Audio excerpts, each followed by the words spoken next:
tadi kita dekat pasar, anda dah tengok sendiri apa yang saya beli.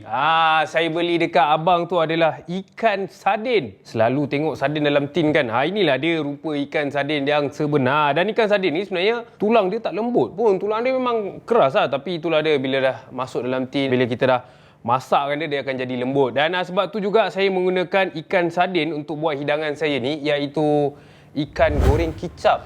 Nama bunyi macam biasa, tapi saya akan bagi dia rasa lebih sedap, lebih luar biasa. Dan anda boleh lihat sendiri kenapa ikan saya macam ni kan. Nampak kenapa dia punya potongan macam ni? Sebab saya memang potong dia begini. Ini orang panggil dia lebih kurang potongan butterfly lah. Maksudnya dia akan nampak macam ikan ni terbang sedikit. Okey, jadi cara nak potong dia memang tak susah pun. Apa yang saya buat tu ialah ikan ni sebenarnya macam ni. Cuma bila kita potong, saya akan kelar dia lebih sikit sampai ke tulang atas. Ini tulang tengah dia. Jadi kita potong sampai tulang atas sehingga dia tak putus lah. Ini satu cara bila kita potong macam ni, ikan ni akan nampak lebih besar. Lepas tu bila kita goreng, dia akan nampak lebih menarik dan lebih rangup. Okey, jadi untuk langkah pertama, saya akan goreng dahulu kita punya ikan ni. Dan kita panaskan minyak. Okey, jadi untuk ikan seperti biasa, bahan-bahan asas yang kita perlukan, saya akan letak kita punya kunyit. Macam biasalah, biasanya kalau dekat rumah pun memang kita akan goreng ikan dengan serbuk kunyit. Kunyit sikit, depan dan kat dalam sikit.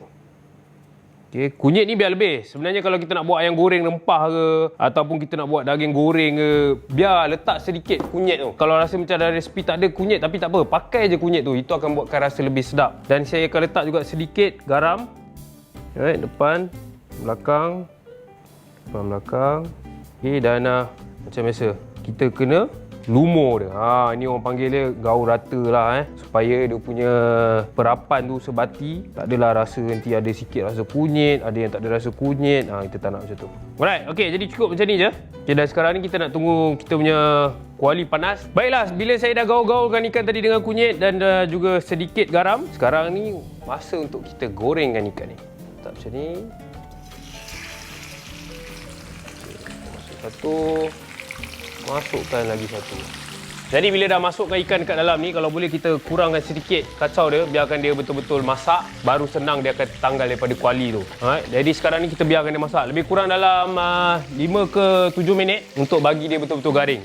Dan seterusnya apa saya nak buat adalah kita akan buat kita punya bahan-bahan untuk gaul dengan kicap ni. Tapi biasanya orang akan buat, dia potong-potong bahan, dia masuk ke dalam kicap, dia boleh terus hidang. Pun boleh, tak ada masalah. Tapi saya punya cara, saya nak goreng semua bahan-bahan kita ni nanti, lepas tu baru kita masuk dalam kicap supaya kita punya bahan-bahan ni dia akan rangup dan kita boleh makan. Maksudnya tak adalah dia akan jadi mentah, betul. Alright, jadi untuk langkah pertama, saya akan potong kita punya bahan-bahan ni. Pertama sekali kita punya bawang putih, buang kulit sikit. Seterusnya ada juga dekat depan saya ni. Ini antara bahan-bahan yang biasa kita boleh dapat yang kena dengan bajet kita. Alright, ada bawang putih dan juga sedikit serai. Seterusnya kita ada juga cili padi. Okey, jadi untuk cara dia, kita akan potong semuanya sekali. Lepas nanti kita goreng dia garing. Okey, jadi untuk cili padi ni saya rasa kita potong memanjang pun okey. Baik. Bagi dia setengah, kemudian kita bagi setengah lagi. Okey, ini yang dah ada, dah siap. Potong lagi.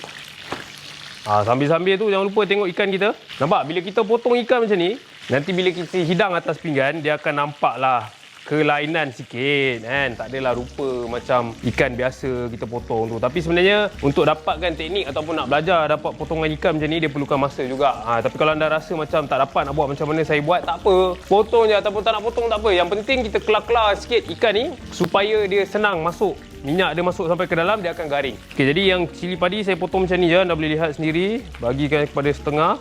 Okey, biar dia memanjang. Dan seterusnya untuk kita punya serai pun sama. Saya akan potong dia memanjang. Pertama sekali kita potong sikit macam ni. Kemudian kita hiring nipis.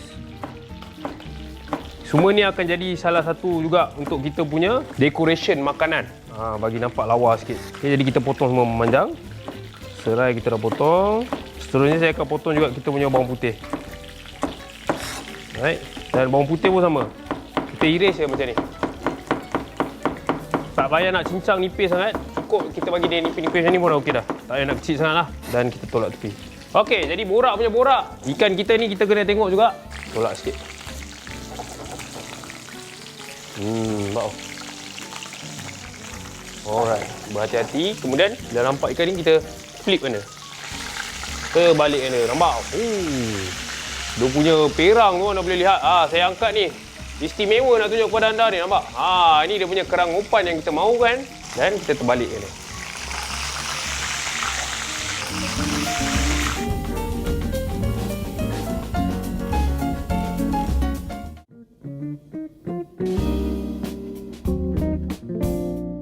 Tak lama pun sebenarnya nak bagi kita punya ikan ni masak. Saya terbalikkan dia lebih kurang dalam 5 ke 7 minit. Jadi kalau kita buat 5 minit, dia lebih kurang macam 2 minit setengah sebelah, 2 minit setengah sebelah. So dia dah siap. Okay, sebab ikan ni pun satu yang kita pilih, ikan dia saiz kecil, sederhana. Jadi bila dia perlukan masa untuk masak tu tak lama sangat lah. Sesuai lah untuk anda yang baru buka TV, tengah tengok sekarang Dapur Bujang Ramadan.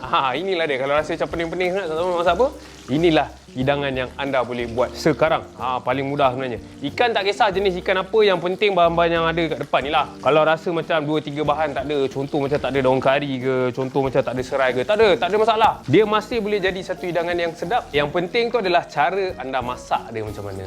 Okey, borak punya borak, ikan ni pun jadi kita dah nak masak, kita dah boleh sediakan kita punya bahan untuk kita letak maksudnya untuk kita letakkan kita punya ikan atas pinggan. Saya tak tahu kenapa, tapi saya memang suka pinggan klasik ni.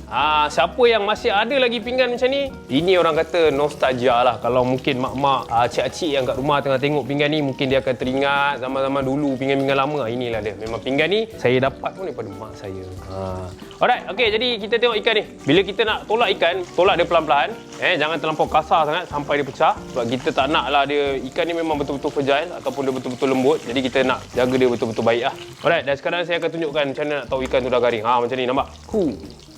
Okey, jadi sekarang saya dah boleh angkat ni. Saya akan masuk terus, letakkan terus ke dalam pinggan hidang kita.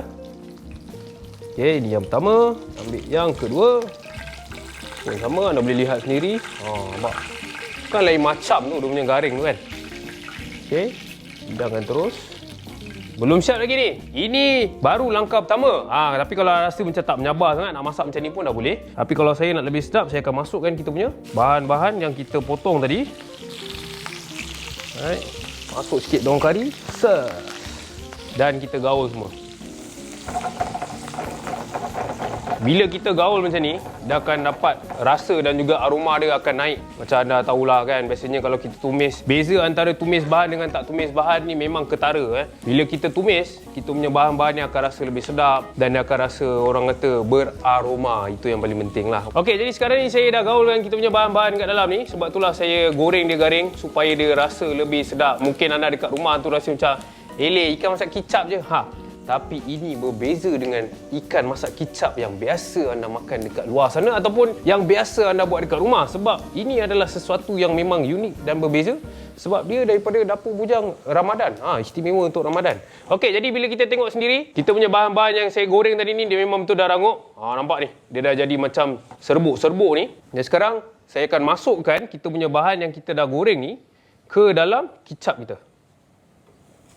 Masukkan dalam kicap ni. Okey, kita dah masukkan dalam ni dan sekarang saya akan gaul sikit. Gaul je lebih kurang macam ni. Tak payah susah-susah pun. Kerangupan itu. Itu yang kita nak. Dan sekarang saya akan tuangkan kita punya kriuk-kriuk ni dekat atas. Dan kriuk-kriuk ni kita boleh makan. Kalau tak puasa ni saya dah kunyah dah kita punya serai ni. Sebab anda tengok sendiri, serai ni dia sangatlah nipis dan juga dia sangat rangup. Kalau kita nak makan tu dia jadi macam ibarat keropok perisa serai. Okey, dan kicap dia kita tuang kat dalam ni. Jadi bila bahan panas dia dah bergaul dengan kicap ni dan kicap kita ni akan lebih beraroma. Dia punya rasa tu takkan sama dengan resepi ikan kicap yang lain. Dan borak punya borak, saya pun tak sabar sebenarnya nak makan sebab kita pun dah nak dekat berbuka. Tapi inilah dia menu hidangan pertama yang saya dah siapkan kepada anda, iaitu ikan goreng kicap Dapur Bujang Ramadan.